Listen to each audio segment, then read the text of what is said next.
চলুন আজ একটা নতুন ইংরেজি শব্দ শেখা যাক, একদম সহজ আর মজার একটা উপায়। ভাবুন তো, কোনো কিছুর আসল দাম বা ভ্যালিউ আমরা কিভাবে জানতে পারি?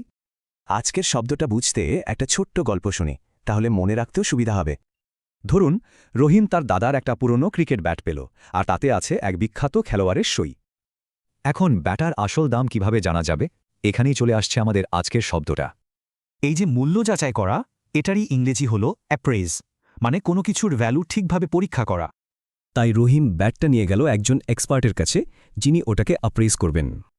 এক্সপার্ট কয়েকটা জিনিস দেখবেন, যেমন সইটা আসল কিনা বা ব্যাটের কাঠের কোয়ালিটি কেমন। শুধু পুরনো জিনিসই না কিন্তু, অ্যাপ্রেজ শব্দটা আরও অনেক জায়গায় ব্যবহার হয়। চলুন দেখি। এই বাক্যে একজন অ্যান্টিক ডিলার একটা পেইন্টিংয়ের দাম ঠিক করছেন, কারণ ওটা বেশ বিরল।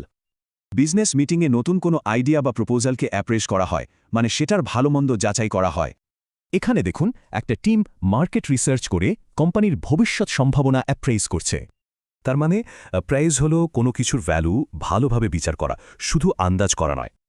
তাহলে দেখুন, অ্যাপ্রেজ শব্দটা কত কাজে লাগে, জিনিস, আইডিয়া, এমনকি মানুষের কাজের মূল্যায়ন করতেও। যেমন ধরুন, চাকরিতে ম্যানেজাররা কর্মীদের কাজ অ্যাপ্রেজ করেন, এটা কি বলে পারফরম্যান্স অ্যাপ্রেজাল। এবার ভাবার পালা, এমন কি আছে যার একটা কেয়ারফুল অ্যাপ্রেজাল বা মূল্যায়ন করা দরকার।